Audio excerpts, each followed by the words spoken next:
are rolling up, Uber black Cadillac, high heel boots, and a sexy body full of tats. Baby's bad, oh baby's hella bad. After her there ain't no coming back. Wanna take a run at that. I think she's feeling me, turn it up a few degrees. My imagination of her body gets the best of me.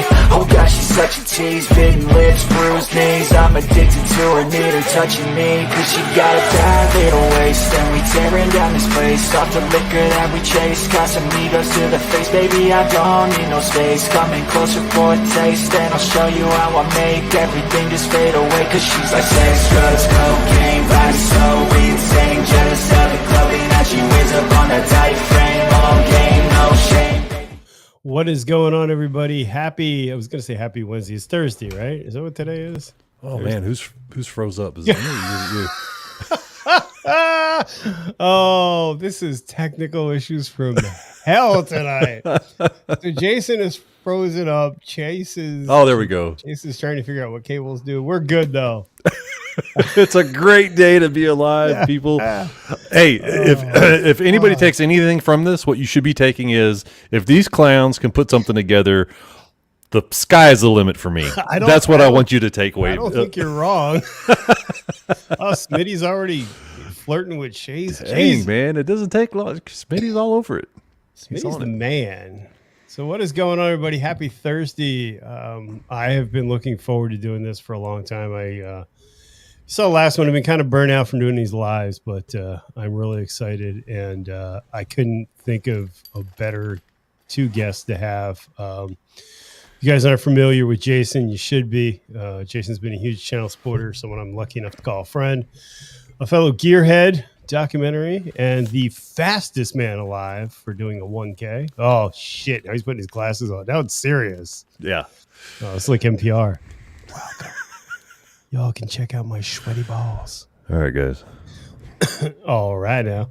So we're excited. We're going to give Chase a few minutes to figure out why millennials and technology don't work. Fuck, he's going to kill me. Oh, you know what they say? You don't get a second chance to make a first impression.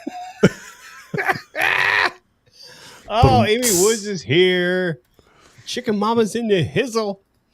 Oh, man, I've been looking forward to this. Dallas is here. Amy's here. My boy Big Schmitty's here. Maddie's here. Ooh, Maddie with the cookies. That's Maddie. I think it is. Harley Fatboy Jr.'s here. Denver's here. All my people are here. So, yeah, we're going to give Chase a moment, and we're going to figure this out. Jesus. So I guess what we're trying to get at with this whole episode is technology's hard. Yeah. Again, if you take away anything from this, it is if these monkeys can produce a freaking 2-hour documentary, Jesus. Guess what we're saying is just got to hit record. It's all you got to do. Check record. Hit record. Yeah, Denver. I was having a problem with your ad read because I could. Oh, Riot's here. What's up, buddy? He's trying to. Riot, you'll get a kick out of this. He is trying to figure out the settings on his camera so he can join the stream right now. Oh man, good times though. Good times. This is just. If you guys haven't seen it, I took the time to take. Where are we here? Let's go. Where are we? You guys haven't checked out Denver's episode from this Sunday. It's a must. This kiss keeps evolving. Misplaced motovlogger Ty's here. Riot's here. Evil Rick's here. Hoop Dog. It's great that you guys came out and hang out on a Thursday with us. We're gonna get Chase in here, I promise. Yeah, I mean, yeah. If you haven't taken the time to see Denver's episode of the V-Twin podcast on Sunday, it's an absolute must-watch. I'm pretty sure myself and Noggin will never be invited back. It's a great episode. Man, that's impressive. Yeah. If you're never going to be invited back to. Well, it just goes to show you what happens when you leave a nerd and chat GPT-4. You can do things like this and make Denver get really pissed off that he invited you. Gold, my friends. That's what that is. Oh. Pure gold. Salty Badgers in the house. Corey, my man Corey. What's going on, bud? Chicken racing for life. Behind Rudy's Fairing is here. 10,000 So I owe mile you a- trip, man. I owe you a reply. Who took a 10,000-mile trip? Right. He's on his way. He's just right now. He's going through the hills of West Virginia on his way back home from a 10,000. Holy Dude went smokes. down to Bike Week, Daytona Bike Week, went all the way up to Spokane, Washington for like a 2-day Mile Monster event, and now he's headed back to Jersey. That's just a week for Riot. Yeah, I would love to meet with Riot since he's a fellow Jersey guy. Yeah. I'd love to sit down and have a conversation. I'd like to have him and The GOAT? and the goat on. I just completely drew a blank on what his real name. Oh, Chase, you good? Is he good? Like, give me a thumbs up if you're good. No, wait. I forget, right? So like I'm on the side that I'm on, I could just see myself and I can't see anybody else. And so I just keep looking down there waiting for him to show up. Yes, Salty Badger. We now have goat racing. We are currently looking for sponsors. The goat, not goat. Well, we've got the goat, and then we've got chicken race. Oh, Vroom Vroom's in the hizzle. What's up, Vroom Vroom? We might be looking to move, Vroom Vroom. We might have to move to Texas. Convinced. Hello, lover. We shall take lovers' walks. If we don't get Chase, we riot. Is that there's so many ways we could go with that. I don't know. Big Smitty's heckling. John's not going to be here. Road Reality's not going to be here. So I don't. Oh, What? Here he is. Ready? Boom, boom, boom. You know him. You love him, ladies and gentlemen. Welcome to the main stage. Hey, you showed up. What's up, buddy? Yeah, hey, what's going on? I Hey, couldn't figure it out. I went through every setting of the camera. Couldn't figure out how to get this little black box from around me. So it is what it is. It's probably a setting in the computer. So this is the part where we introduce Chase as a filmmaker, photographer, and documentary producer. Owner of C Set Photography. Yeah, I'm just a photographer. I don't get any of this video stuff. All right, just work here. Can you turn your volume up, son? Up, yeah. We need a little light too while you're at. Oh man, now I'm not focusing. What the hell's going on? So what we're here to do is tell you about technology. Yeah. Jesus. First thing you want to do is you want to get a wind muff. You just got to press record. That's all there is to it. It's so funny that I'm a podcast editor by day, and I run all this equipment like almost every day. You know, I don't know how it even fucking works. Oh, can we Do whatever you want. We don't fucking care. It's Thursday. We do whatever we want. Yeah, it is. Yeah, it's whatever we want Thursday. Am I any louder? Yeah, Hops you're is here. good. What's up, sir? Man, Yo, Hops Adventures. I was out with him earlier royalty today. in the house. Yeah, man, all these record breakers. So Hop actually hit me up last night, and he goes, "Hey, you want to crush some miles tomorrow, or are you working?" And I was like, "Normally I wouldn't really ask any more questions, but it's you, so I'm gonna need some more detail." Smart man. Diane Breed, how are you, sir? He didn't give me enough. We hit the road. We met up somewhere close to Dallas, and then next thing I know, crushing miles was hiking. We Now he's the monster hiker. yeah, I was like, well, you live and learn.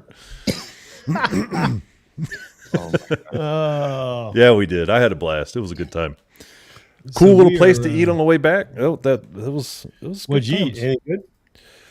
I had salmon. It was Muddy. I think it was Muddy Mike's is the name of the place. Okay. And it was they have awesome Bloody Marys. I'm not gonna lie. I had 3 of them just to make sure, and all 3 of them tasted the same and good. So if you're in that area, man, you got to hit that up. It was good.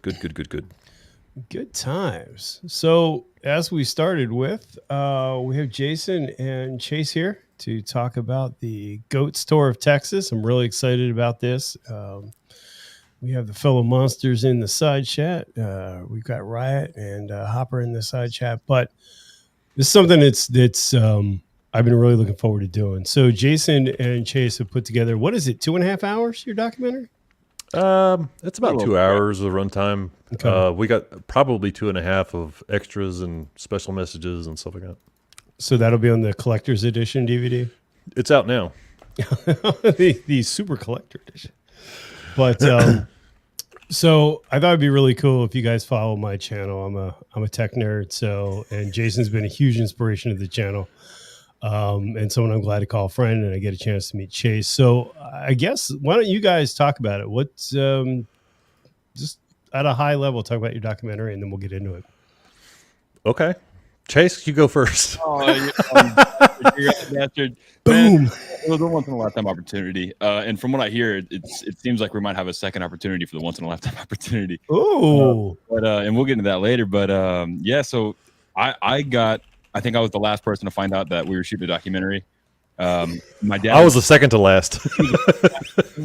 We found out Monday of the documentary shooting that we were doing. So I come on board just as a photographer. My dad was invited. Obviously, a lot of people know the story. By Denver had gotten my dad and Riot in contact. Denver had said, "This is your man. If you want it filmed, if you want it documented, if you want lots of proof that it happened, this is your man." And so Em and I went aboard. nice. So, you know, what's hilarious about how the universe works is I would 100 out of 100 times do this again if I had to, if I got the chance to, however you want to say it, whatever. I have zero regrets. I would do it again if I had a chance 100 times out of 100. Now, if I was asked from the beginning, do you want to film a documentary? I would have said, "Oh, you got the wrong guy. I don't. That's way out of my wheelhouse, dude. I could do a couple of YouTube videos for you or whatever." So luckily they didn't approach us that way. You know, right? It was like, "Hey, we need somebody that can ride and film," and made it real low key until the day of. Then it was Oh yeah, a little bit more. D word. Yeah, the D word. Oh yeah. But it was an amazing experience, and also I am very fortunate. I was able to get a front row seat to what Mile Monsters is all about, and so it was just very cool to see that up close and personal, and like kind of behind the scenes. And for as much stuff as we put in the documentary, there was a ton of stuff that, people didn't see and, just didn't, make the cut or whatever. Hell of an organization. I'm really, really fortunate to be a part of it. That's the whole experience of the whole documentary. Having Chase was huge for me because, so like he and I, we think a lot alike, but what's really cool for me was in order for me to get out of my own head, I was like, all right, Chase, look, this is what I see, and I put it up on the whiteboard and I was like, this is how I think a sequence of things should happen. And this is roughly how, what's going on in my head. So take day one and do this and then I could put it out of my head. And then I could go to work and then I could, not starve. And then he'd come back and have day one done. And I'd be like, no. And then so that I could get in there and then I could change some stuff up and then I can kind of tell a story or whatever. So those first couple of editing weeks, I would probably still be looking at a blank screen if I didn't have Chase to help me get off high center. Let's back up though. So let's talk about what was the GOAT store of Texas. Let's kind of get into Great question. into that and talk about Gaven. Okay. So Gaven is at the time he was 8 years old. He has Duchenne Muscular Dystrophy, and so the Mile Monsters granted him a wish. Anything he wanted to do. And so his wish was he wanted to go all over Texas and see every Harley dealership. And so he rides consistently now with Riot and Hopper. And so, his wish was I want to ride all over Texas and see Texas and see all the Harley dealerships. And so, they, of course they were like, we're going to do it. We'll figure it all out, and then so, I mean, that's, the gist of it. So that kid has more personality than his body. That video, that documentary is fantastic. So the Monster Miles was started by Riot, correct? Mile Monsters. And not that I'm trying to be I'm not trying to correct you, but Mile Monsters Incorporated, Mile Monsters Inc. That's the name of the organization. Okay. Now they have a program called Monster Miles, is why I had to jump in there. Oh, okay. And see, I don't know what I'm doing. I just hosted a show. So yeah. Anyways, Mile Monsters. Go ahead. Mile Monsters. So that organization was started by Riot, and there's how many kids involved? 5 now. Yeah, I have to have Riot and some of the kids on. I think that'd be a great episode. Mm-hmm.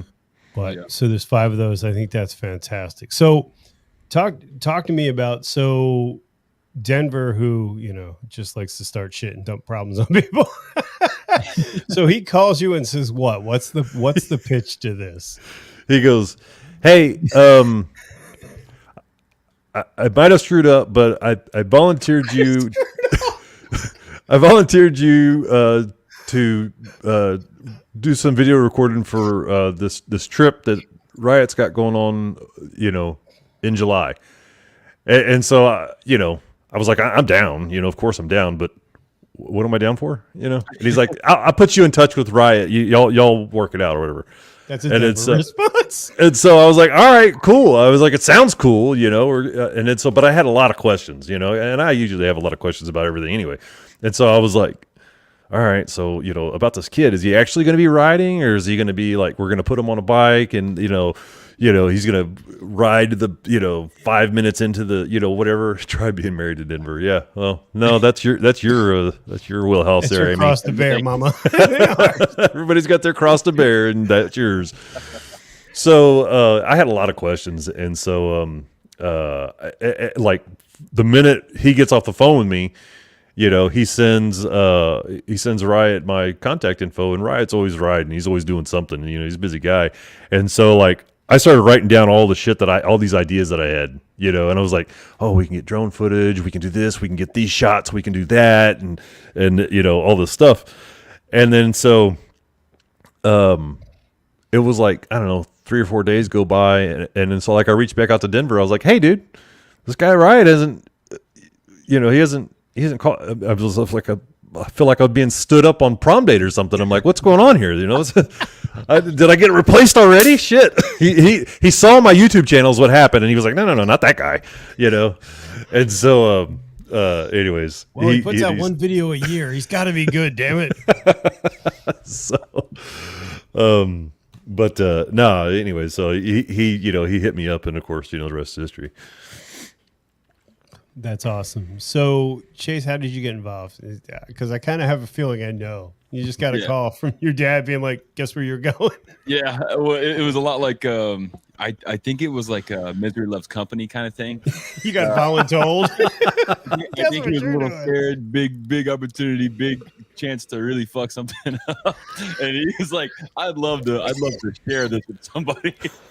So it's not entirely my fault if it's completely ruined. And luckily we did this. He's not completely wrong, everyone.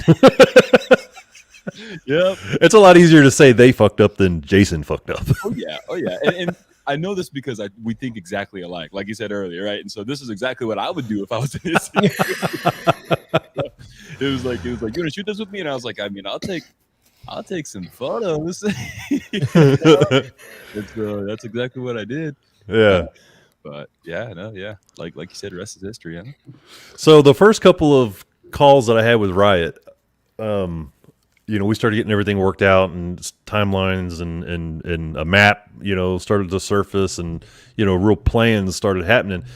And I was like, like one of those meetings. I was like, hey, look, I would really like to take my son along no, there won't be any expense to you guys. We're self-sufficient. We'll take care of ourselves. You don't, anything like that. You don't even know we're there, this and that. Yeah, it was just, but, it would be really helpful for me if I had somebody that I knew was at least just taking pictures while I figure out how to record something, And so, they're like, yeah, whatever, it's cool, And so, with that type of trip, Riot and Hopper had mentioned, like that's, we kind of put it out there or they kind of put it out there for everybody to be like, hey, look, this is what's happening. This is when it's happening. If you could join along the route, that would be cool. But this isn't going to be a circus. This is about Gavin. Gavin wants this, and his needs are coming first, and that's that. And so, so whenever I'd mentioned to the guys, hey, I'd like to bring my son along. He rides, and it was like that's like a really good solid number of people. We had 5 bikes. We started off with 5 bikes, right? Yeah. We started off with 5 bikes, and it was just good. It was like kind of perfect. It was small enough to where we could be nimble and get through traffic or whatever the case may be. And so I was like, you won't even know we're there. Everything's good. And then that turned. That's the drones flying next to you. Just act natural. It's fine. Yeah. So, like one of the things, I told Chase as before we'd started, I told him, I said, hey, look, you got to make sure your damn Senna's charged up, because I want to be able to talk to you, and like we're gonna get around them, and like I'm gonna film from this angle and this and that, and we need to be able to talk while we're riding so that this could happen. How'd that go? I lost my Senna like a month before. I lent it to a friend or whatever, and it was just gone. It was like, your Senna, you use your Senna, right? It's like there's no issues. And I was like, fucking what Senna? So Jason didn't send it to you in one of his weekly or not weekly, daily Amazon deliveries.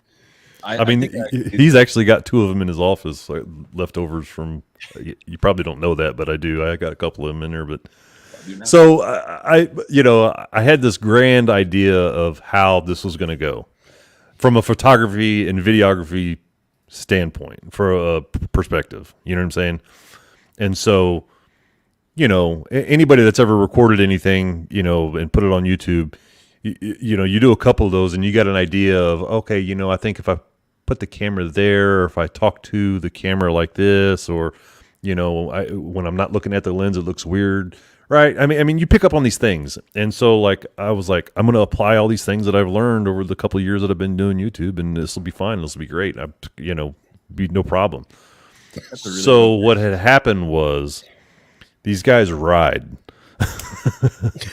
I understand they ride a little spiritedly too. Well, and I mean, the very first interaction that Chase and I had, that was the first time that we had beat them to a gas pump. And that was the first day, right? So Chase, you want to tell that story? Like whenever we met up with them and we were like, hey, we hugged, and we was like, hey, yeah, we reintroduced everybody, and yeah, I'd love to. Yeah. So I had never. I met Riot and Hopper in Daytona, Florida when I was there. I met them just separately, just quick handshake. That was it. Just a little greeting. Hey, I'm Jason's son. I'm going to be with y'all on the trip. I think maybe we'll see. Now it's the first morning of the trip, and we're meeting at a gas station right next to my house. And it's like I got there like I think 15 minutes early because I have a real bad habit of being late, as you very well already know. I thought we were letting it go on the cables. It was a tech issue. Yeah, it was the cable.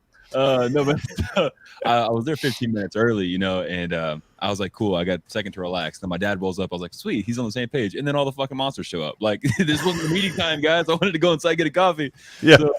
So, I'm on my bike, and I met them all. My dad and I both met them all, shook hands again, and they're like, you got gas? And I'm like, well, like I pulled up, we're filling up right now. And so they're like, okay, well, we got gas. And they just sat there on their bikes. So I was like, all right. And I remember it was like I had my helmet off, my gloves off, just because I was like, that was just kind of naturally what I did when I pull up to a gas pump. Did notice that's past tense, what I used to do, pulling up to gas pumps. And so they're like, you guys about ready? And I looked at my dad, he looked at me, and we were like, yeah. And so we looked at Hopper, and I was like, yeah. Hers bike started up like that. Like before I finished, yes, the bike was on. And I was like, wow, helmet's off, gloves are still off. All three of them were not on their bike, mind you. Oh, yeah. They were over by us. Yeah. Well, That's so right. Yeah. So go ahead. Yeah. Yeah, they start their bikes and it's like shifting into gear. Like they're leaving. You ready to go? Yes, that means you are ready to leave. Yeah. That means the only thing you have left to do is start your bike if it's not started already. Very big. And so Chase looks over and he goes, "These damn Hoka, hey guys, what the hell?"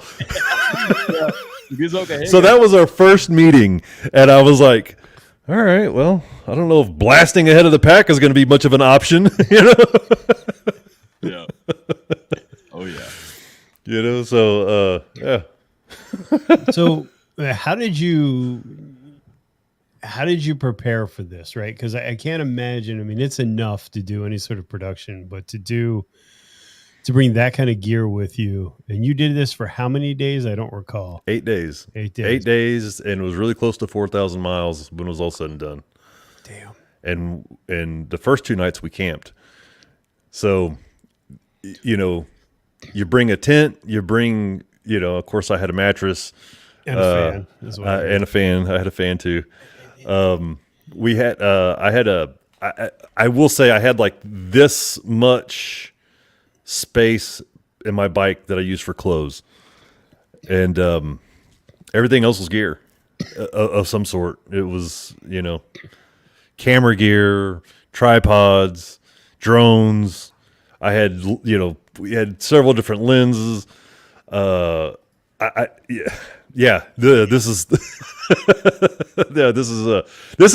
is especially true.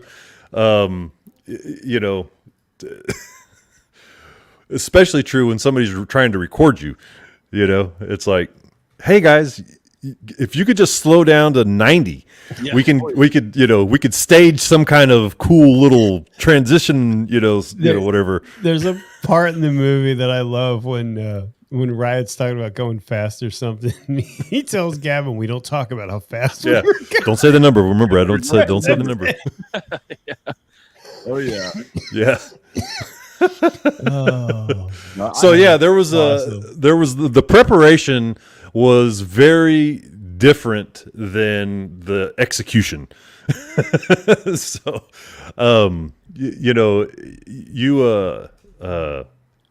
we even got to the point where it was just like, if something's happening, you just hit record on whatever the hell is in your hand. Okay. You know. And so whether it's a phone or yeah, I did bring a hotel setup. Yeah, you put the high rise. To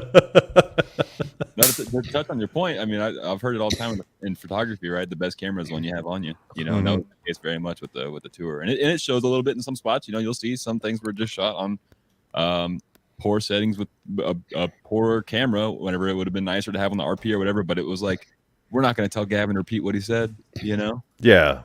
That was the big thing was catching the authenticity.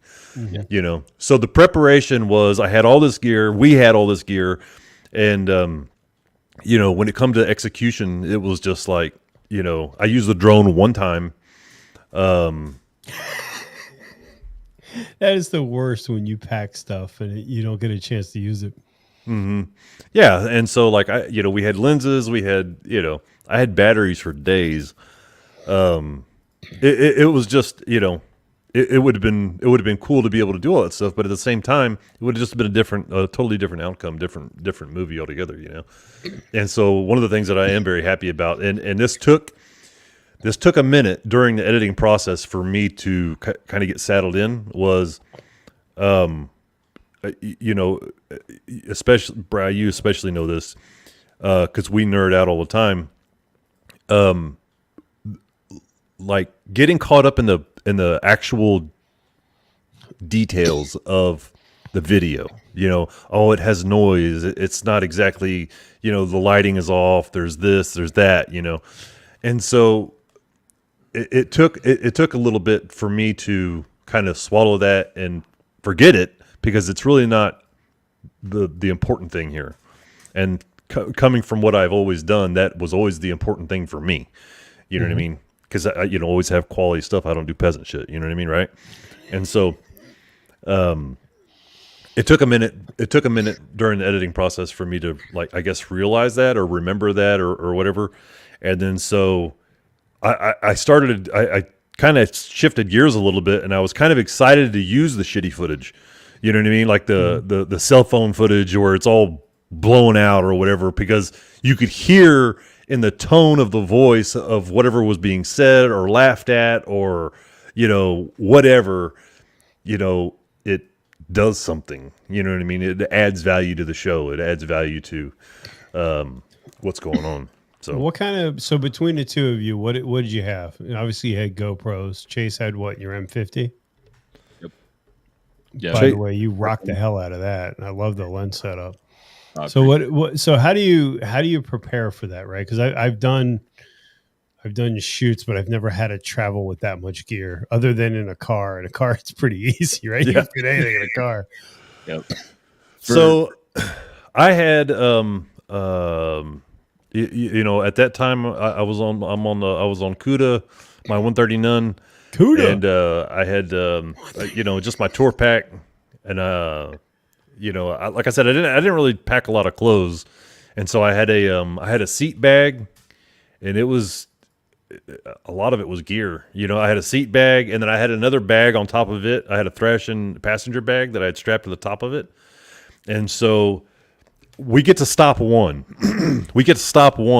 And Gavin's parents are there, and they're taking more pictures and videos than we are, and I'm like, we got to figure something out, son, because they're not going to be, they're not coming with us, So I'm like, and so anybody that has a Harley knows Harley's rattles, and so it's like, I can't tell you how much camera gear I've busted, just by having it in my bike, and it rattles. I've got adapters for days that have missing screws from Harley rattling them out. You know what I mean? Even with Loctite, you put Loctite on a camera adapter lens. You know what I'm saying? Anyways, so I made a makeshift camera type bag in the top level of my passenger bag, and so I bought some foam, and I stuffed that foam in there, and then I cut out for my camera to sit in, and then I had another bag on top of it. So I'm looking at the setup at stop one, and I'm like, I cannot dig into this every stop. They'll be on the damn road before I get my cameras out, So it's like, and I can't shoot everything on a GoPro, and I'm like, hell, what the hell? What am I going to do? And so, accidentally on stop 2, I unclipped the bag that I was using was I think it's a Saddleman, and it has that top flap, and I accidentally unclipped the deals, the two buckles with my thrashing bag on top strapped to it, and the weight of the thrashing bag pulled the lid over, and it exposed my camera, and I was like, oh, that works. Look at that. My camera's right there. So yeah, I pulled it out and I just hit record, and I'm like, hey, this is slick. I like this. And so it was like stop 3. It looked like I knew what the hell I was doing. I was like, yeah, I do this all the time. This is, you just got to have the right gear, guys. That's all. No, wait, so you're shooting with the GoPros, and what other camera are you shooting with? So I had an RP, and I had a couple lenses. I had the 20, what is it, son? The 24, the 2470, and I had the the 15 to 35.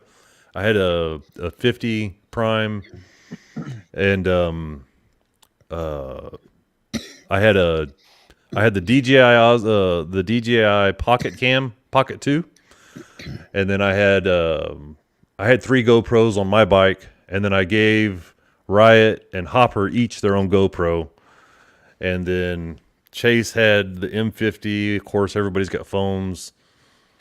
I had an M50 also with a 2470, and and I had a 30 millimeter for shooting off the bike. And so I don't remember if my dad did this as well, but I had a tank bag with foam in it, and I had it specially cut out so that I could set my M50 with a 30 millimeter. I could set it on there, zip it up, and then so that way, whenever we're riding, I could set cruise control. So I have a Baker, and I never got it redone, so it's all re-geared or whatever. So I can't set cruise control unless I'm in fifth gear, which is frustrating. But so anyway, I wasn't able to set cruise control. But the idea was that you'd set cruise control and you'd whip this out, two-handed. But I was just doing everything one-handed. And so, but the way that I had that set up made it pretty simple to do it one-handed, which is pretty cool. But so yeah, it was like we'd get to these stops, and we didn't think about it till we got back. But we had plenty of cameras to just have one camera per lens per situation. You know what I mean? But the way that we were doing it was we would try to get to these stops as fast as we could, turn our bikes off first if we could, and if we were able to do that, we'd be in our bags switching lenses and stuff like that while they're pulling up, which was not the wisest decision with the gear that we have at home. Yeah. I think I always thought it was interesting that anyone tells you, oh, well, if I had Jason's camera or Chase's camera gear, I could do that. The fuck you could. Let's just get this really clear. The fuck you could. Yeah. Your camera takes really good pictures, huh? Yeah. Yeah, exactly. Just so you know, like this has like 80 millipixels. Yeah, thanks, man. Go away.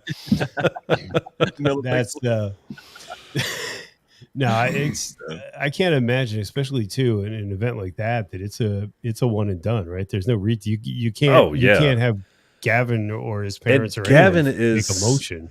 Gavin is such a quick-witted, smart, and funny kid that he is constantly saying stuff that is just like, you got to be ready. You've got to be ready, and there's no like miking them up. Yeah, that was something else. I brought wireless mics, and then I got the big Rode mic on my. I brought all this stuff, and I was just like, we were walking, and I'm like, oh crap, pull out my phone, and he's saying something, and it's like, oh, I just caught the bear. My hand was rustling over the mic on my phone, but whatever, it was it was definitely one and done stuff. You know what I mean? And that was the intent from the jump, to catch that, as much of it as you can as we could. And Riot and I kind of had a few conversations, and I was like, look, if this is what we're after, this is what we do, or this is not what we do. This is the style that I'm about. Gathering everybody up and saying, geez, that's not, I don't know that I could do that, And he's like, yeah. I'm not interested in any of that anyway. It's just like, we're going to do a really cool road trip, and it would be really awesome to be able to put some of it in the video, And so luckily he approached me with that, and then hit me with the documentary part later. So good night, Hooks. Yeah. I mean, I give you guys a lot of credit, because it's hard for me to watch things without kind of picking it apart in my head, because I know what it's like to have to do that, especially, you can do anything repeatedly. That's not a problem, but to be able to capture something in the moment and have those really candid moments, that's a lot of pressure. And it's not, and this isn't a dig on either one of you, but it's not something that's you've done a lot of. For sure, but that was the great part about the documentary, is I didn't feel that it showed that. It wasn't like a half-assed attempt. Like, it was a really well documented. It told a story. Thanks. And to me, that was the most impressive part, because now, granted, I've never done candid video work, but I've done candid photojournalism, and that shit's hard. And to see that you've got the two of you working in tandem, especially on the bike shots, like the thumbnail of them fist bumping, that's just freaking amazing. There was several of those moments. Just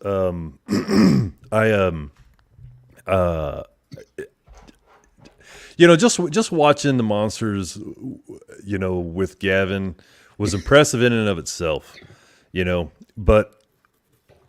Oh shit! I didn't put hold on, keep talking. I didn't put the link up in the description. Speaking of killing me, Smalls, killing me. Oh, anyway, keep talking. Just act natural. Just take two is always better. Don't worry about it. Act natural from the top. Action. Do you need the link? I've got it here. Can we just drop it in the chat? Jesus. I didn't hear it. I'm like, fuck, I didn't set any of that up. Anyway, yeah, put the link in. Or Droop, if you're still here, can somebody do it that's a mod? Oh, Denver can do it. This, what Amy's talking about, right? And Gavin on the beach in the comment section there. That was seeing that scene, because my dad had laid out all of the storyline, and he's like, watch this, and then we'll get into the technicality of it. But seeing the Riot and Gavin scene on the beach, that was the first real touching scene for me. Where it was like, when I started seeing the video of it, I was like, this feels so close to what it was like actually being there. It was a beautiful thing. That was cool. And there was a lot of those moments that, if you're going to show our rookiness here, there was a lot of those moments that happened that we didn't catch. And that's kind of what I was saying a minute ago about how they are with Gavin. It's just, that they're family. You know what I mean? And I'm certainly more, I'm definitely closer now than when we started. But these guys, and gals, Twister, it was just, seeing all that up close and personal was really something special. And so I was thrilled to be able to catch some of those more, sentimental shots. There was a couple times during the editing, Chase had reminded me, like I'm like obsessing over the lack of quality in a shot, and I'm just like, it's orange, it's it's blowing out over here, and I'm just like, I can't use any of this. And Chase said, he goes, look at his smile. And I was like, what? And he goes, look how happy he is. And I was like, oh, shit, yeah. Of course I can use this. It's like I had to kind of get reeled back in sometimes. And vice versa, it's like, as that went along, we kind of both did a good job on the back end of things, editing, kind of keeping each other in check of what is important, Oh, I mean, we're both obsessive and perfectionists, and so we see something that's not perfect, and it's less about what it's about and more about making it right, making it exactly how we want it to be, making it look like Netflix shot it. Right. And so, like you said, that was vice versa. It went both ways, because especially since I was editing the technical side of stuff, the color grading, the audio design, stuff like that. I haven't even seen these scenes, but I've seen every single frame, and so that was we had to keep putting it into perspective for each other, and that was another fun little father-son bonding thing. Well, that was really too, cool, right? Because you can get lost in the minutia of anything. Oh yeah. And then it takes, and Jason and I talk about this all the time, it takes the fun out of it, because you're worried about continuity, or you're worried about, I found, at least from the YouTube side of it, nobody pays any fucking attention. It's ridiculous how much you stress over something. And I'm like, they didn't realize when I cut to that shot, I didn't have a beard anymore. Oh, okay, well, then apparently they don't care. Yeah. Well, and the huge thing that helped put things into perspective for me was, especially since we were getting really involved, and I was getting really involved in, like I was saying, audio design and stuff like that. Then I started noticing, I picked apart Harley-Davidson's YouTube video, and I'm like, if Harley-Davidson's making second-rate shit, if they're making stuff that sucks this bad, why do I give a shit? Which that's not truly how it went down, but it helped me kind of cope with the fact that it's not perfect. Yeah. When I was at my former job, when COVID hit, they asked me to go out, and for those of you guys who don't know, my former job, I did video production work for them as a food broker. So COVID hits, and they're like, we're going to take you out with one of the guys I was friendly with. We're going to go to a local restaurant right down the street. We want you to shoot a how to work in COVID situation, right? So I put this video out. I do a rough edit. I send it out to the C-level execs, and I get a reply back. Great, publish it. I'm like, did you miss the point where it said not color corrected, not graded, not checked? No, just publish it. I'm like, fuckers. Yeah. What is the color correct? What does that mean? Color corrected? I see colors. Yeah. I'm having an aneurysm, worried that it's not right, and you're just like, post it. Yeah. Yeah. I mean, there's a lot of that, but I mean, I think also too, right? So like, being fanatical about that part of it just is going to make, long term better, better quality stuff. You know what I mean? Not losing sight of the subject matter is also important, though. Well, I mean, to see that, and I thought the beach scene was really funny. Gavin saves everybody from being underwater. Yeah, he did. Oh yeah. Oh yeah. Oh, it was. It was. The thing that I like too is the genuineness, not only between Riot and Gavin and the rest of you guys, but the kind of breaking each other's balls, for lack of a better word, of the, you said you should camp on a beach, it'd be fine. Because we all do that, right? Or at the gas station when you left your camera and you're ready to pull away. It's like, yo, Jason, your camera's still. Yeah, I mean, they were popping with that a bunch there towards the end. I was just like, what camera? I have a camera. We've got plenty of cameras. Leave it. So how much footage did you shoot? Oh man, I had this number earlier. Was it 200 hours? It was something like that. It was like 200 hours and like fucking a few terabytes. It was like 10 or 20 or something. No. It was like 2 terabytes. Oh. It was like 2 terabytes. It was it was close to 200. It was between 150 and 200 hours.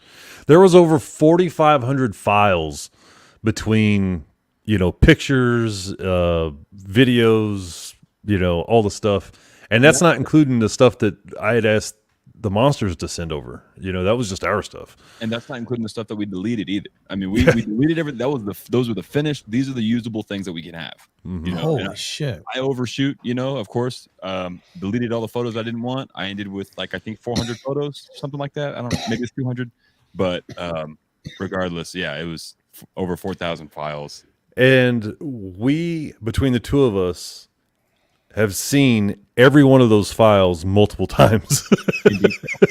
Well, that's what I was going to say. So for those of you that aren't familiar, shooting with multiple cameras seems like a really good idea until it's not. How were you able just to catalog that footage? So Chase and I went back and forth at first. And then finally I was just like, look, we're doing it this way, and then so that way sucked. We He ordered it on Amazon. It came the next day. We took everything and put it by day, and then in every day, there's a person. Riot, Hopper, Twister, Chase, Jason, and then Jason's folder in every. There's those people in every day, right? And then in Jason's folder, there's RP, Chin Cam, handlebar cam, handheld, pocket, drone. There's all these other folders. And then in those folders is where I put all the footage. And so it was funny because whenever we first started actually getting, traction on the editing part of it, I was like, look, this is how we're going to do this. We're just going to do a timeline of each day. Timeline day one. And then all the the sequence is going to be day one, and then all the footage will be over off to the side in the project. That's just all day one stuff. Not a big deal, because it was getting overwhelming quick. And then so I get to the end of day one, and I was like, oh man, this is going so well. Let me just bring in day two shit. And then so like the transition from day one to day two, with the, how we did all that. And I was like, oh yeah, this works. This is good. And then so, of course, when you edit, you go back and forth. I tried to, I didn't try. We edited from day one to day last, so it's chronological. But you still kind of, after it's like, oh, this is good, golden, not touching it, send that to the press, right? Oh, but wait a minute. We can add this one more. Oh shit! I forgot. We got this over here. We could add this. We could throw this in there. There was one of those is whenever we were at the beach the next morning, which was the same night. Whatever. We were. I had a video a vertical video shot of Riot, and I was like, how'd you like riding on the beach, And so the response was just him laughing, and then so like it was a vertical selfie. It was the absolute worst camera in the whole arsenal. But I found it by accident later because I didn't put that stuff in the folders the right way the first time, and I was like, oh, I got to go back. I got to add that because that's just hilarious. How'd you like riding on the beach? And he just starts busting out laughing, And so, yeah, it was it was kind of daunting to go through all the footage and organize it and catalog it, So and then it was just like, we kept missing, like for me, I was like, where's that damn clip? What was that shot on? Was it on the RP? Was it on the, the panty scene, right? Where he holds up his wife's panties. I was like, what camera was that on? I could have swore I had my RP on a tripod, and I went through the footage and I was like, it is not past this day.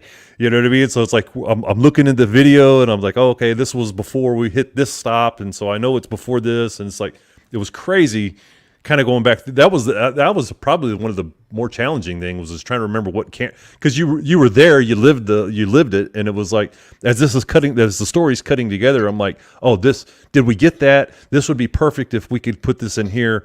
What camera was that shot on? Did we get that? Was that somebody else that shot that at the dealership? It was like, damn, I know this footage exists. Where is it? Well, what was it? Did you find yourself looking at that footage after the fact and not realizing you took it? Because I feel like with that kind of stuff, you can get very lost in the process rather than the moment. I did, and I regularly do personally. Mm-hmm. If I have the camera up to my eye, it's like I'm blacked out. Like I don't remember shit that I'm shooting, So whenever I get back home and I'm editing the pictures, I'm like, that's a crazy good shot. I can't believe I got that. Shoot, I forgot about this. I forgot this even existed. I shot my buddy's engagement or his proposal, and I was like, he was like, did you get like? He pulled me off the side. He's like, did you get shots? I was like, I fucking hope so, dude. I don't know. I was like, I really don't know, man. I'll tell you tonight. Yeah, you might have to do it again. That's yeah, I was gonna say, because if you're shooting that much footage with that many cameras, that's really got to be a lot to kind of re-experience the second time. Now, Chase, you did all the editing, or Dad did as well? He did the storyline building. I did the technical stuff. I did all the photo stuff, and then whenever it came to the actual documentary, it was he laid it out, and I picked it apart, kind of. So yeah, I cut the story together, and then I give it to him, and I'm like, make it pretty, So he went through and he leveled off all the audio. That was the big thing. Yes, we are, Smitty. The audio was a big thing. That was all Chase. He did every bit of that. But the intro sequence, I was like, this was my idea. I've got an idea for flipping channels, and like you're seeing different news clips of what was shown, and then you come into the character introduction. I was like, that's what I want. And then I was like, go back to one of my vlogs where I did that. Hey, Windroad. What's up, Des? And so I was like, go back to one of my vlogs and just use that same style or whatever. It'll be fine. That's what I'm looking for, right? And then so he comes back with what we used, when you first watch the movie, when you first watch that first part of it, that he did all that. And I was just like, yes, this is perfect. This is exactly what I had in my head. And then so like once that chemistry started, working in our favor, I was just like, oh, we can start, I'm going to lay out more story and you can do more pretty, you can get the graphics or whatever. And then of course, it was fun playing director, you know what I mean? Cause I was like, I got to be with my pinky up and be like, I think I would like to have this way, son, Were you drinking coffee out of a little cup? Yeah. Little pretzel cup. And so that was up, destroys Chase's computer. It's all bullshit. I told dude, so he's in this office here next to me, and he's we got a pretty nice rig in there for editing, and so I would come into his office, and I was like, once we really started going, I'm like, where are we at? Hey, what's up, Dave? How's it coming? How's it coming? Right. And then so like we would talk for hours about how we wanted a scene that was 20 seconds long to be. Yeah. Oh, you know, Yep. and it's so like we like it was, and it was a great experience. You know, it was a great experience that I had with my son. But no buts. It was a great experience. It was really interesting. Like whenever we would come into something, and then both of us would snap to like, it needs to be this way. You know, that's exciting. Now, how do we get that done? You know, how do we do that? And how do we, you know, how do we make the technical side of it, or whatever the case may be, right? So there was times whenever I would go sit in his office before I would start work, or maybe I had a stopping point during work, and then I'd just go in there and I'm like, hey, I've been thinking about this scene, and it makes a lot of sense if we can transition or tie this together. I give you an example. At the very beginning, audio, Chase, you know, we got the audio played out, laid out for the opening sequence, right? And then so like I had told him from the jump, I was like, Hopper got this really awesome shot of us zipping by on our bikes, and it was early in the morning, the sun was just coming up. It was just everything, you know. And I was like, we got to use this shot in part of the opening part of the movie. And hey, Goat. Hey, Goat. What's up, buddy? And so, I was talking with Chase about it, and I was like, you know, we get the music and everything. And so there was this part that was just blank. And then, you know, the music's playing, and it's just blank because neither one of us could figure out what to do with this blank spot. We tried cutting out the audio, and we tried, you know, stitching stuff together and reworking it, and nothing just worked. And so we were just like, we'll just leave that. All this other stuff hits. It's perfect, and it looks great. We just got to figure out this blank spot, which is, it comes from the news clips, and then it goes into the character introduction, or you know, and then it goes on. And then so I was like, just don't even worry about it. We'll figure something out, you know. And then so I'm driving home one day, and I called him, and I was like, I've got it, you know. And then so Riot, he has said a few times, you know, we're not the and I'm going to screw it up now that I got to repeat it, you know, but we're not the heroes that you asked for. We're the monsters that you needed. And I was like, this is the perfect thing to put in that blank spot, you know. And then the little drop of water noise, we were like, what do we do with that? And I was like, just put his name, Riot. He's the one that said it. That's just, and then it goes into the shot, and it's like everything. There was so much of that throughout this whole thing that it was like, don't get caught up on it. The rest, you know, the rest of the idea is flowing.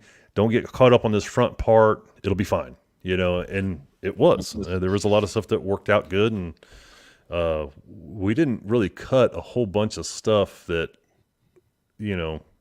I mean, there was a ton of footage that we didn't use, but nothing that I feel like is a real downer. You know what I mean? If that makes any sense. So let's start with Chase on this question. Chase, what do you think, as overall, what was the most difficult part on the road with your filming? Dealing with my dad. Well, that's a given. The most difficult part on the road, dealing with my dad. No, because he's got a 131. Yeah, I mean, the 131. That came up actually. Wait a minute. Yeah, actually. I remember the most frustrating part on the road was having the bike with the least power of the largest group we had at the time of the whole trip. The largest group we were running with, except for the final day, of course. I had the least powerful motorcycle, and everybody's passing cars, and the cars are doing 90. So, I mean, I was getting pretty frustrated just because I barely had enough power to pass the cars.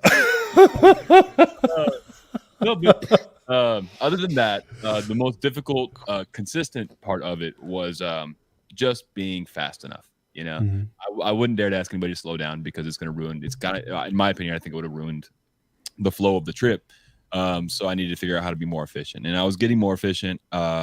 But just like specifically stopping, changing lenses, and being ready to go by the time that they're off the bikes was the most difficult part, and I already know how to fix it for the next one. Yeah, there you go, Jason. Yeah, I mean, what was the question? What was the most difficult part? From a non post production standpoint, what was the most difficult part of the trip, as far as from the filming and documentary side?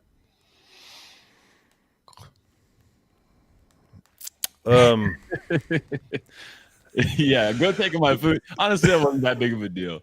That was fun. That was good because I overeat anyway, so it was all good. Yeah, it worked out. Yeah, it all worked out. That was probably probably the same. Digging out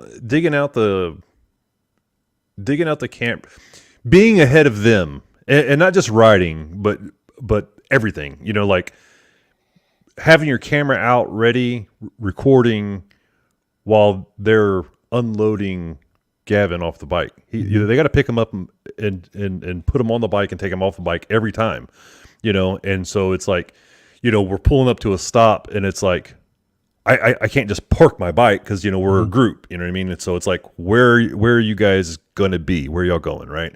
And then so it's like, oh, okay, this is kind of like, oh, I see where everybody's going. Now it's like a mad dash to get out in front of what the story is, the action, what's happening. And so there was a time in Dallas, the first couple days, it was just so perfect. There was a lot of things that were really perfect. One of those perfect things was the first couple of days, the Harley stops were so spread out that we did a lot more riding than stopping at the Harleys. But when we got into Dallas, there were so many Harley stops that I even did a quick little selfie camera video somewhere. It's somewhere, and I was like, I don't have to. I keep looking because I feel like I've got it, but I don't. I don't have time to put my gear up, right? So we're riding from Harley to Harley in Dallas, and I've got like $4,000 sitting on my lap, and we're weaving in and out of traffic, and I was just like, hey man, you just got to do it. I'm like, this is going to be a real buzzkill if I drop this damn thing because we got 4 days worth of stuff on here.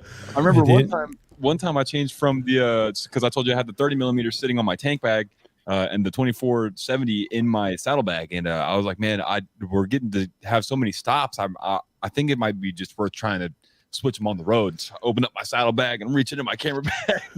I switched lenses one time on the road, not worth it at all. If I drop this camera, it's toast. Yeah. It's gone forever. I'm now useless in the trip. Well, not only that, right? So you're swapping lenses and you're doing 80 minutes fast. I mean, bug, you get in there, whatever. You know what I mean? It's just like there's just so many things. The risk is just not there. You know what I mean? There is just, the risk reward is not there. And it's hard, right? Because you have to look at it with all that stuff as it's simply a tool to tell a story. But when it's your tool and it's your money, yeah. I've been in a couple of those situations where you're like, oh, I sure wish this was somebody else's money. Yeah. Well, that wasn't too big of a deal. But for me, the hardest part was definitely staying in front of the story. You know what I mean? Okay. And being ready, with whatever camera. You know what I mean? Just truly from the sense of the word documenting, it was pretty tough. You know what I mean? But then you start to add in creativity. Because once we started getting into, I don't know, I was thinking it might have been day three or day four. It's like, the same stuff is happening over and over. You're getting off of a bike, you're getting to a Harley, you're talking to people, you're telling the story. And it's like, I recorded that story every time it was told. And then I was like, we'll figure it out in the editing. You know what I mean? I've got to record absolutely everything that I can record, I started burning up SD cards like they were. Oh, I bet. Oh, like they were smoking as I was pulling them out of the cameras, dude. I'm like, well, get another one. That's hard too, right? Because everyone, we all know the mantra and the joke of just hit record and somehow the magic happens. But I think in that situation, more is actually worse, right? Because if you're shooting just for the sake of shooting, it just makes the back end process so much harder, and the logistics. Yeah, that was certainly challenging. And I never thought about that, because it is the same thing. Every stop's the same thing. It's the GM or whoever. Oh, it's and not, that's not taking away from the experience, but Right. it becomes repetitive. You can't make a movie of 8 days of that. Mhm. So, it was like, how do we get around that? You know what I mean? It was like some stops were better than others. Some Harley dealerships were more engaged than others. Well, they all knew, every one of them knew he was coming. It's sort of the feeling I got. So they, Chase is like, they, yeah, they should have. And so Riot and Hopper and I think even Twister, they had sent out a media package, say, hey, this is going to be happening in July. And funny thing about whenever because we were getting a lot of flack about the, going on the hottest time of the year, and none of us were, exactly thrilled about that, but that was the only time that worked out for Gaven, and so with his treatments and everything like that, it was like, the only time that we could do this, it was record-breaking heat. So it is what it is. But all of the Harley dealerships got a package, a flyer with some stuff in it, and this is going to be happening, and we're coming to you, right? And so whenever we started hitting those stops, they're like, oh, hey, what's going on? And Hopper was just no, he lit him up. They're like, oh man, I wish somebody had. It was said by one of the dealerships. I don't remember which one, but it was said, man, I wish we would have known this was happening. Oh well, we gave everybody a flyer. It was received. Somebody here got it. You know what was coming, He's like, we told you it was going to happen, and here we are. Well, I could be mistaken, but I think there was an email sent out as well. So it was like, yeah, they had a couple of. Yeah, Hopper was like, your marketing team was well aware, or they should have. Like, your marketing team had it in front of their face at one point, and then it didn't happen. So now let me back up a little bit. So that happened. That was true. How that how that happened. But whenever we started coming into Maverick, and I forget where that was at, it all started kind of running together. I tagged one of the dealerships on Facebook and said, and then, and I'm doing this as we're zooming down the road and recording, right? I got my phone up here, and I'm trying to do social media too, right? And then so I tagged the dealership, and at this time we had already had a few stops behind us, and we're documenting, we're doing daily lives, stuff like, so it's like you can see the history of what's happened so far.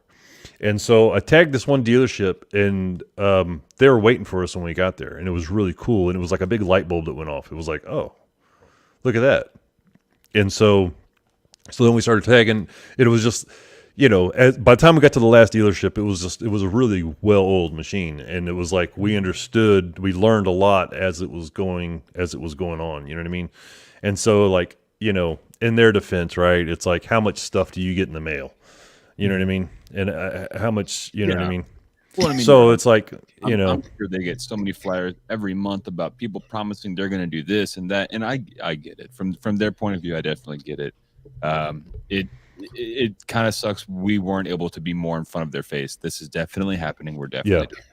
Yeah. Well, and it's hard too. I mean, I know, like with our dealers and the stuff they've done with in companies in general, like Jason and I were talking about, their social media game is so hit or miss.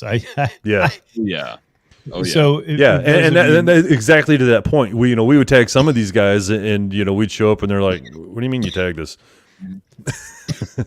Well, I did have to search for your Facebook page, and it was hard to find. So yeah, but there'd be a few that we would tag, and they'd be waiting for us. I think so. For example, Maverick was one of those. There was a few. The ranch. The ranch was a good one. Yeah. There was a few that through social media, they wouldn't have known it happened. But even if it wasn't us directly reaching out or directly tagging them, they were expecting us. Cowboy, Austin, Harley-Davidson. I gotta give a huge shout out, of course. The GM there, Tommy Donnelly. he actually follows me on Instagram, and he had been seeing my stories or whatever. And so I was seeing him seeing my stories, and I was like, I wonder if he knows what's going on, or feel like maybe reach out or something. And I was like, hopefully he expects us coming up. But then it got to the point way later in the trip. That was on the last day that we were going to be showing up at Cowboy Austin. And so we were going to show up before they opened. And so I was like, I'm not worried about it then. Like, because I was going to reach out to him directly and say like, hey, if we're swinging by. What up, kid? So we were going to be getting there before they even opened. So then, like I said, I wasn't even worried about it. I had a friend reach out to me the night before who's from the Austin area, Kevin Batcher.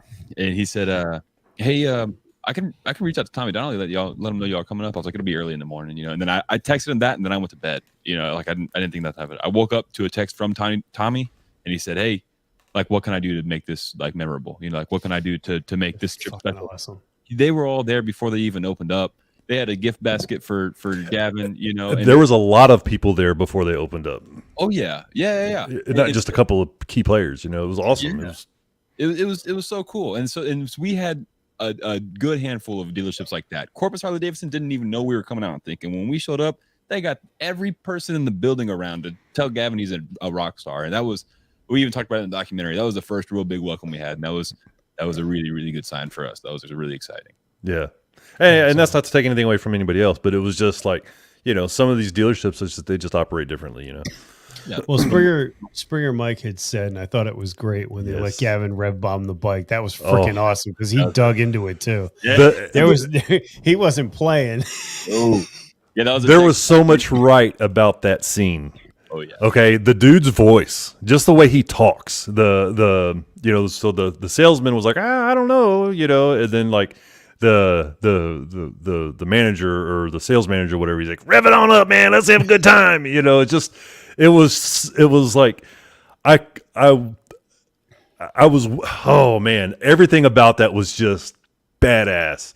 You know, I was recording it, you know, I had good audio on it. I had the whole scene of them walking down, Riot and the Goat walking down the deal together.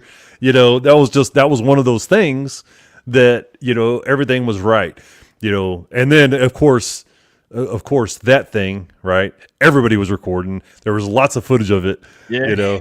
but all the little things that you don't think about were perfect on that little 5 minutes. Riot yells out across the dealership, "Hop, you're going to want to be here." You know, and it was like all that happened like that. You know, we didn't snag that from somewhere else in the movie and play it here. You know, it was just like, you know, and then all of it was caught and it was all, you know, it was, and then his face, and then seeing Gavin's face, you know, like he revved it. And of course, you know, it was perfect, right? Because he got the loudest bike on the floor. You know, they're like, which one's your favorite? The green one. Oh, the green one? He goes, his favorite color is blue, and they had blue bikes. So it's like, oh, that's weird how that worked out. Yeah, and then 35 on the fin of the motor. There was so many things like that were just, they worked out so perfect. It was just amazing. It was great too for me because, you know, as a dad, it was kids being kids. My ex-wife's fiance's kids can't come down, and they had did the same thing with my bike, and I didn't realize how loud my bike was until it was somebody else rev bombing it. I'm like, my ears, and it was so funny because their mom and everybody else is standing around. They're all like, oh, what just happened? I'm like, I knew that was going to happen too. Everybody was like, never heard your bike make that noise before. No, I've ever bounced my bike off the rev limiter, but well, now you have. Yeah. Just watching him light up, you know, and then everybody treating him like gold and just, you know, watching him get that experience, you know. And I like the way that Riot would introduce him too. It's like, you know, he's the first of his, you know, the first one with his disease to be doing this, you know, and he's setting a record. And it was just really great to see that there was not only genuine enthusiasm, but there was that genuine connection between Riot and Gavin that if I didn't know and I caught that halfway in, I'd be like, oh, that's his dad. Like, you know, there was just that. We got that on the trip. Oh yeah, a lot of people thought he was his dad. Yeah. Well, not just right. It was just like, well, so who's the dad? And we guess you're the mom. Yeah. You know, and then like watching all three of them go, like none of us are even related to him. You know, we're not uncles, we're not aunts, we're not friends.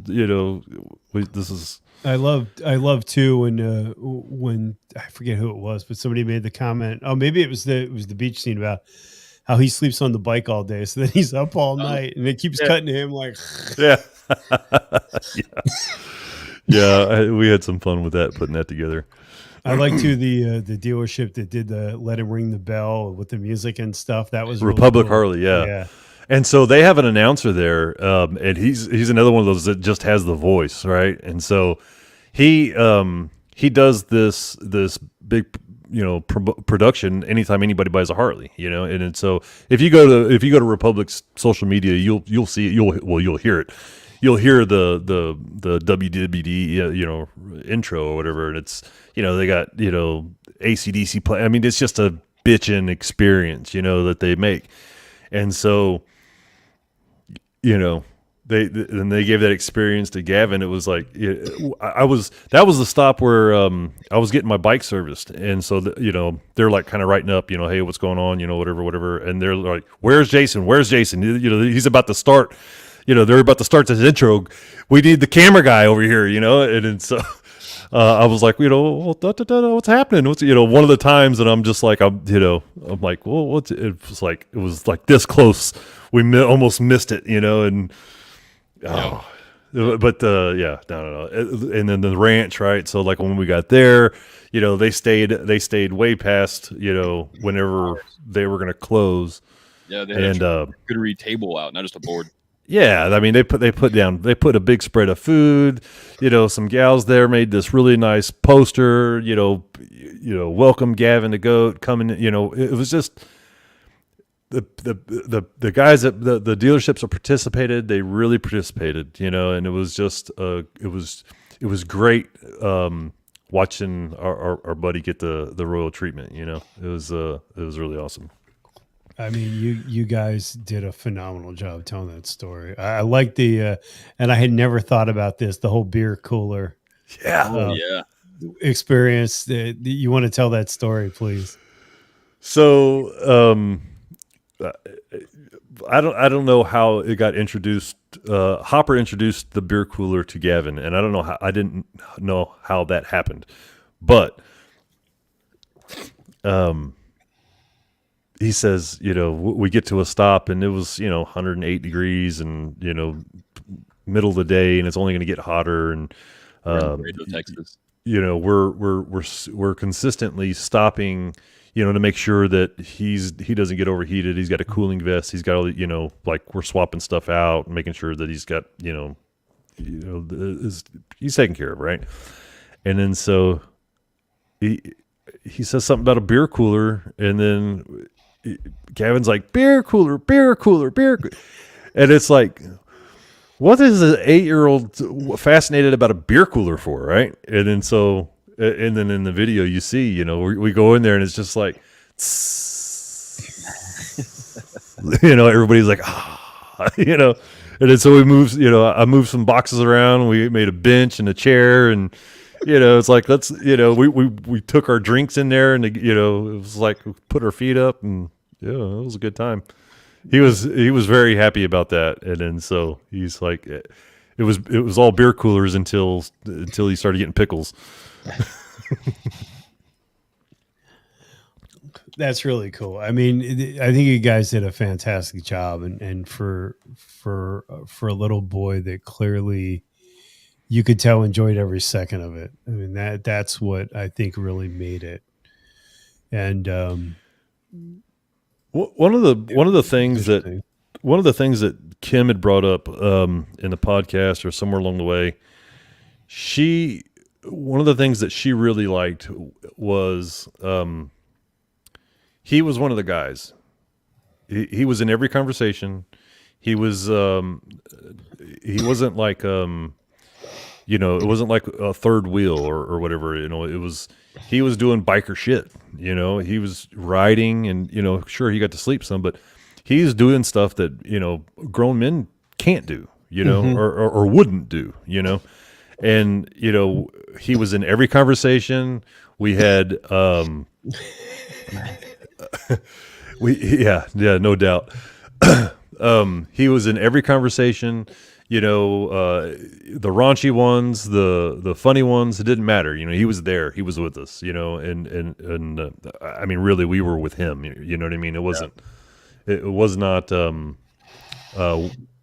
definitely wasn't what I thought when I first had that first conversation with Riot. You know what I mean? Oh, we're going to take an 8-year-old to every Harley dealership in Texas. In your head, you're like, okay, there's gonna be a chase car. We'll pick them up every few miles before the dealership or whatever. So something else that was that I wanted to touch on that I was really I didn't realize until after the trip that's really cool is Gavin's 8 years old and he didn't have a tablet, he didn't have a cell phone, he didn't have puzzles, or he was just a biker for over a week. Who needs more than that? Amen. Yeah. So that was really, really, really cool. Mm-hmm.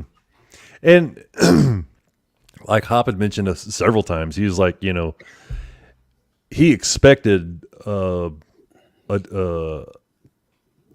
meltdown of some sort that you would expect from any 8-year-old kid. You know what I mean? Like, and that never came. He got his finger smashed in the clutch from Riot. He had, we had the mosquitoes. I mean, we joke about it, but it was kind of a big deal. And, like there was plenty of shit for him for an 8-year-old kid to be upset about, or, and there was never any of that. I know grown adults, I know more than a handful of grown adults who I've ridden with who would have thrown a temper tantrum at half the shit that took that kid through, Yeah. So that was really cool. That was amazing. That's awesome.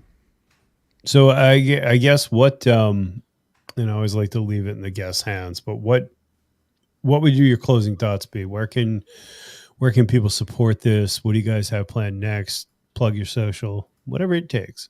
Whatever it takes. So, at this very moment in time, Gavin is still walking.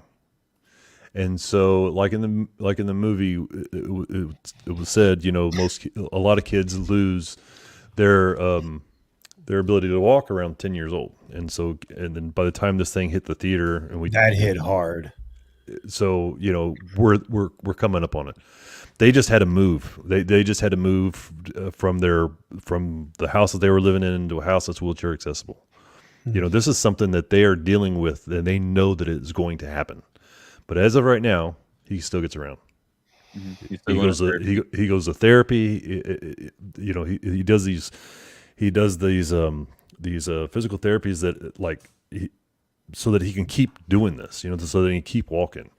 And so Riot had said, he goes, I'll take this kid anywhere he wants to go for as long as he can. So Gavin said, well, let's do all 48 states. Riot says, I can't tell him no. So that's the next thing, 48 and 10. So that's coming this summer. Gavin has been doing extra therapy to make sure that he's going to be able to manage the trip. So that's going to come this summer. It's not on my. It's not. I can't remember off the top of my head when it is. Mid-July, I believe. Yeah. That would be. Yeah, you got to let me know when that happens. Maybe I can catch up with you guys. Yeah, that'd be awesome. So that's next. You can go to the easiest thing, I think, is you can go to milemonstersinc.com. There is a link to July 6th. There is a link at milemonstersinc.com to where you can go down to where the movie link is. Click that, and it'll take you to the YouTube page. I'm not plugging the YouTube because there's another one, and it was just recently created, and it can be confusing. But if you go to milemonstersinc.com, it'll take you to the right one, and it'll take you to where the story is at. And so that's up there with some trailers that Chase had put together. You can also go to goatstexastour.com, and everything's in one nice, neat little package. There you can check out the trailers, the movie, and you can also go buy Goat merch and Goat coffee. Merch? So, yep, he's got his own merch line. He's got his own coffee. That's gangster, dude. And it's this coffee thing is it's hilarious how this is coming, how this is evolving, right? So Wild Ass Seats, you know who they are, right? Correct. So Craig is got he's got a blend, and right now on this month they're doing Battle of the Blends. So there's three. There's I mean they have more than three, but there's it's just a funny story to follow along with. But you can go buy coffee to help support Gavin directly, you know. So like they started selling that coffee just to help with some of the expenses. I mean, it's like a drop in the bucket. Oh, thanks, guys. Thanks, guys. Yeah. And so yeah, there. Really that's appreciate that. That's the plug. That's you can go there and buy. You can buy coffee. The story though, man, the story is hilarious. Watching this unfold on Facebook and Dylan and I'm Team Jenny. I'm Team Jenny blend. It's delicious. Dylan's blend's good, and I was drinking that until Jenny's came out. But it's just funny bro flexing shit. They've got a bunch of blends. My dad and I were drinking Dylan's blend, which is a hazelnut blend. I think it's a medium roast. I could be wrong. But my dad and I weren't huge coffee guys. Just to support, we were like, we'll get the Goat coffee and we'll check it out. And so we really liked it. We were using K cups in the Keurig. Now we're using that every day. I know that this guy makes like 4 cups a day. Not even to do with the caffeine anymore. It's just because he likes the taste of it. It's damn good stuff. We used to both drink Dylan's blend, and then like he'd said, Jenny's blend come out, and it's both of our favorites, a lot of people's favorite. But I'll still give Dylan's blend a little love now. They're I mean, they're killing it. If I'm being honest, and I guess I probably should be, I switch hit between the two. I don't tell Dylan that because I like to give Dylan a hard time, but it's the truth. It's not you can get it at you can get it on the website though. Yeah, they have their own website. Everything is at the Goats Texas tour is easy to say. So if you go to goatstexastour.com, all the links, is it all the video, or just Goat?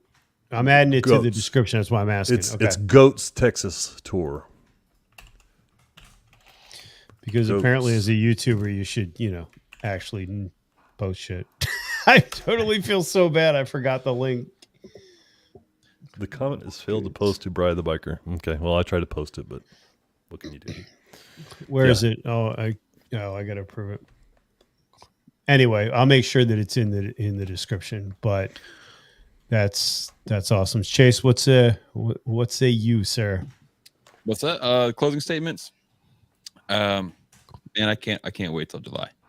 My dad and I, now that we know that we're shooting a documentary, even if we're not going to turn it into a documentary, we're probably going to shoot it the same but better. We both have plenty of ideas that we're pretty excited to implement as far as getting everything that we wish we got this last time. So what's up? Were you gonna say something? Oh, okay. So that's pretty exciting. And then now I'm full frame team, or I'm team full frame. I was last year. So I'm transitioning into turning photography into my career. Do you have any L lenses? Yeah, I got. I'm just borrowing my dad's, but I've got a little bit of L glass. The 1535 2.8. It's got hot in here. Oh. The 1535. I know it's a great vlogging lens. I like that it has stabilization. I got a my favorite lens is the 24-105 f4. I was just gonna say, man, that lens, that and the 35-1.8, you need to try. That lens is freaking money. I'm not a fan of 35 lenses. I really like the deeper focus. So anyway, Jason, what were you saying? Well, I'm not a vlogger. I think that for 35 for video works well, but again, we all have our thing. It's something to check out though. That's awesome, and I think it's great too. That I'm sorry, I didn't mean to interrupt, but I think it's really great that your dad is giving you not only this experience but letting you learn that, because my dad was into photography, certainly not at the level that I was or am, but it was really cool to have someone sort of foster that passion. Yeah. Well, and I'm super fortunate as far as my motorcycle and camera experience is going, because the two people that had the largest influences on me on motorcycles also have the largest influence on me in cameras. My uncle Cody is a full-time photographer. He shoots for Nikon, or he shoots with Nikon. So Oh, that's cute. that's tell you what it means. No, I'm just kidding. I No, did, and then I got a real job. So no, but so he's been just a crazy help. He's helped me as far as like trying to turn photography into my full-time career. Because of him, I'm shooting real estate photography kind of regularly now, and that's extremely exciting. But getting off of that, the Goat Tour is going to be 48 states in 10 days. And just to touch on Gavin a little bit, Duchenne's muscular dystrophy doesn't go into remission. It doesn't stop ever. And so he's constantly working to make sure that he can just walk as long as he can. That's something that none of us have to go through. At least we won't have to go through for a really long time, hopefully. And so I really can't put into words how excited I am for this 48-10. So yeah, one of the things that we had come to understand between Chase and I, right? So it was like he's definitely got a different, well, and I do too, but he definitely has a different perspective now than when we started on day one of the Goats Tour, and then so and not only a different perspective but appreciation, you know what I mean? Sure. So the first time that I met Gavin's parents was at his house the day of us leaving, but the first time I got to actually talk to either one of them was at in Tyler at Lone Star Harley, and watching, like we were there to film, you know what I mean? But along the way, you can't help but understand what's going on, And I had never heard of Duchenne's before, My Own Monsters and Gavin. I didn't know nothing about it. I mean, you could fill the ocean with shit I don't know, but seeing it firsthand, though, and then that stop at Tyler, in Tyler, I hearing Jess and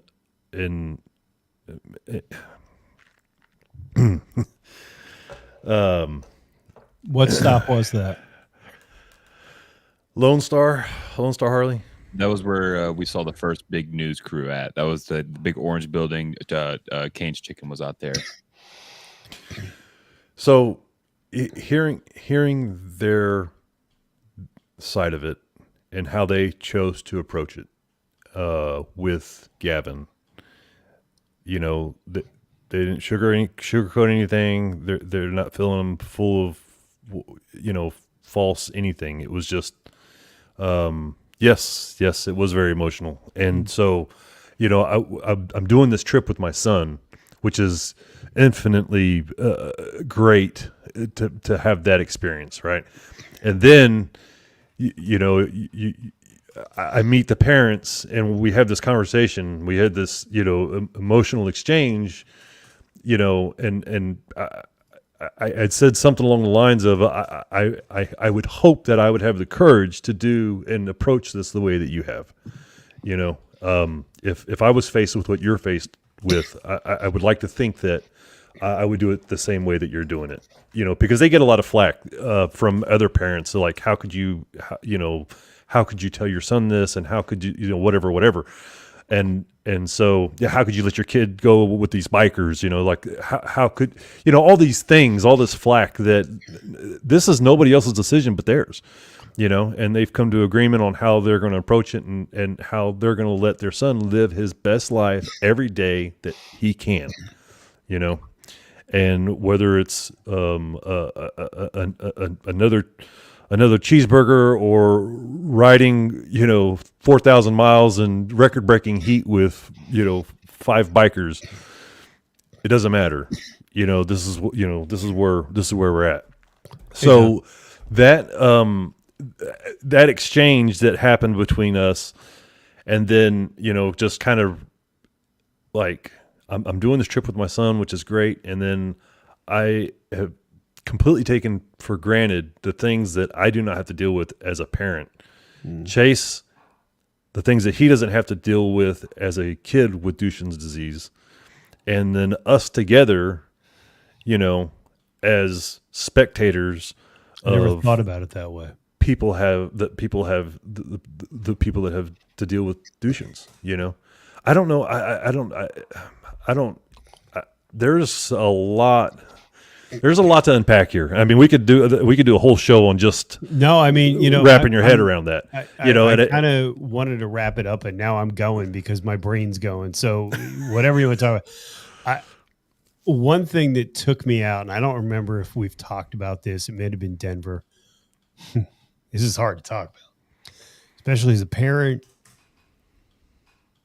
The fact that Riot asked you to shut the cameras off just took me out, because I know how hard that is to want to be on both sides of that, right?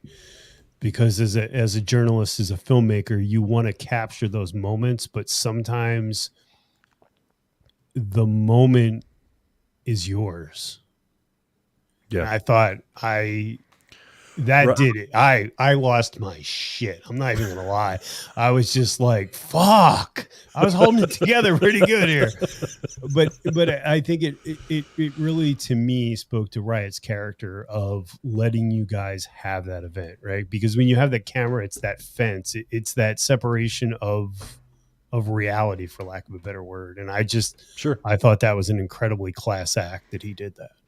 Absolutely, and you're exactly right. That is a great glimpse into not only his character, but Riot, Twister, a lot of the mile monsters that I've talked with and interacted with. It's just an awesome group of people. It really is. But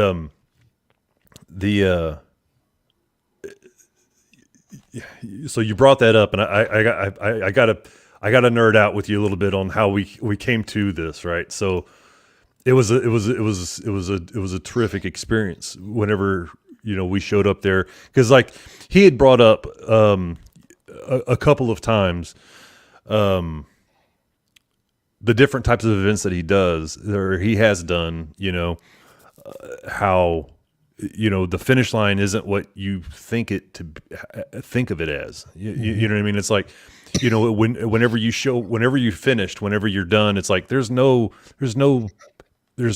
big party, there's no nothing. It's like, a couple days later, after everybody's done with a rally or after everybody's done with this whatever, then there's a party. You know what I mean? But nobody's ever waiting for you at the finish line. He goes, and so just that alone is an experience that you got to have. You know what I mean? Mm-hmm. That you need to you need to have that experience. It's not every day that we get this. And then so as that's happening, we're there the last day. We're at Horny Toad. We are experiencing this amazing thing. We're watching all the love, which was very incredible to witness. We're walking around the dealership, it's just so much was happening, it was like, the news crews and interviews and, go here, go there, all the stuff, I got Skeeter, gifted to me there, just all the stuff, right? There was a moment when I looked over at Chase and I'm like, we don't have any footage of this. How are we going to tell this story? What are we going to do about this? And, it was said out loud, but it was what it was, and so in the show, the climax, the finale of the whole show there's no footage. Like there's no, the story ends with words on the screen, and that is comically awesome. You know what I mean? It's like whenever, you know, and Chase had brought this up to me. He's like, you know, how do we transition to let people know that, you know, one, we didn't just drop the ball and forget to record this day, but also that Riot wanted us to be in that moment. You know, how do we do this? You know, and then it was like, we'll just tell them. We'll just put the words on the screen and tell them that this is, you know, what happened. I think, you know? I thought that was a really fitting way to sort of end it, because it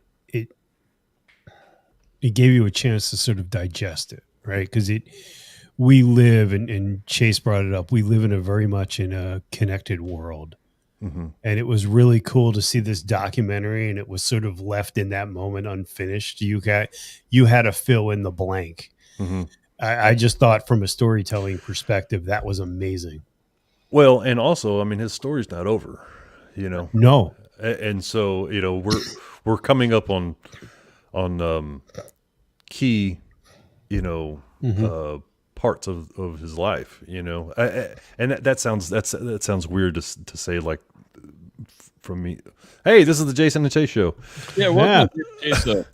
But so apparently my camera died. Let's go to the back to the technical issues. This is the how not to of shows. But what I was saying was, like, camera overheated. Oh, shit. There you go. And this is why your shows are an hour. You need. Are you on a Canon? Yeah. What camera? I'm on a Canon M200. It overheats. M200. That was like the M50's brother. It was the M50's bastard. Look, you know. Hey, that's the old stuff. Aren't you full frame gang? As soon as my sponsors that I don't have spring for the R6, as far as my secondary, we'll be good. When are you getting an R6? Or Brian, you got so many sponsors. Why don't you just pick up an R1? I have an R6. I love my R6. R6 with the grips, the money, baby. But I'm not using it for a webcam. Oh, anyway, I'm not gonna harp, but the story, from a nerd standpoint, there's a lot of cool stuff that happened. The way that it unfolded, the way that it was left. I'm really very fortunate to being able to do this project with my son. Yeah. Both the ride and, you know, the editing. I mean, we relived this 20 times, you know, in the editing room, and the excitement that I had when I cut the last day, I was kind of exhausted, but I was also just stoked. It was just like, it works. It makes sense. It's awesome. It's a great story. It shows what I wanted to show, what we wanted to show, you know. And it was like, get it done, son. Here it is, you know.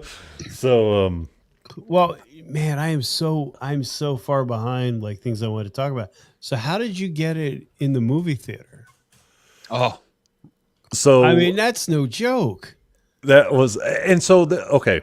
There was a lot of moving parts to all of this, right? And it was really cool. Just people, you know, all filled in where they needed to. It was like, no, we didn't have a meeting about this and that, and it was just like, I was like, you know, I told Chase, I was like, I'm gonna make a movie poster. So I had made it, and I was like, guys, what do you think? Hey, that's awesome. Let's get it at the theater, you know, or whatever. But so that was the initial. How are we going to present this show to the family? Right. Mm-hmm. It was talked about from day one, and so Riot and Hopper, you know, they led the charge on that, and you know, they wanted to rent a theater, and then they didn't, and then it was like, you know, how do we go back and forth? Not how, you know, how do we do this, right? And then so us being here next to Gavin was a kind of a big help. And did I mute myself? No, we can hear you. No. Gotcha. I feel like Oh, here we go. We're gonna end this on a technical train wreck. What camera are you shooting on? So, anyways, oh, that's what happened. I lost my. So, anyways, You can't the call me theater. 'cause I'm on the live, so. So You call him for all your technical issues? the theater was, hey, we want to do this, and so like I've got a couple contacts with mayors and chamber members and stuff like that, and so I'm like, hey, we'll figure it out. So I reached out to a couple people, and then there's a really big theater in town, and we were going to go use them, and then some scheduling was getting held up there, and so like there's this other theater that we ended up going to, and then so we told them what we wanted to do, and Riot was like, now that this is all said and done, I think I could say this, but Riot was like, I don't care if it's $10,000, you just get the damn thing. But luckily it wasn't that, and then once they heard the story, they were like, how can we help? The Brontech Theater that we that we used for the premiere, they were super cool, man. They helped us, and they nerded out with us and let us know what could happen, what we could do, and what was available, and all the stuff. And so at that point, it was just like once the ball started rolling on that, it was like we're just throwing ideas, and everybody's like, yeah, let's get it, let's do it. So the big thing was another event was the Monster Day 3.0. And so they bring the Mile Monsters, they come to Gavin's school, they talk about bullying, they talk about Duchennes, they talk about, how things are for Gavin, right? Mm-hmm. And then so I think we had 15 people were going to be there for the Monster Day. And then so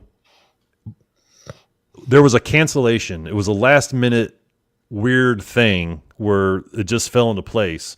There was a cancellation with the Brontech Theater, and they're like, well, actually, we have that Saturday available, which is the Saturday after the Monster Day at school, which was a Friday. And so it was just like, well, this is perfect, right? And then so we're like, book it. Don't let anybody have it. We're taking that day. And then it was like people came from all around Denver and Frankie Mountains. They came all the way from Seattle and came all the way. Come on, Bri. You didn't think that was funny? They came all the way from Seattle? Are you even hearing me? I'm hearing you. I'm sorry. I was so entrenched in what you were saying. Is this thing on? Anyways, but people came from all over the world. Again. It's always better on the second take.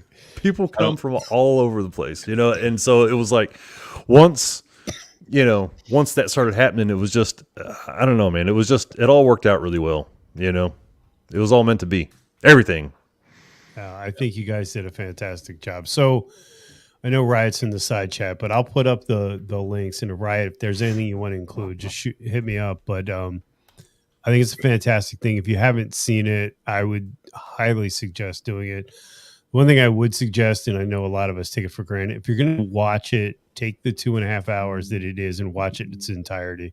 Because if you don't, it will not have the impact. And you guys have put such an amazing experience together as far as a video and as a documentary. I think it deserves that.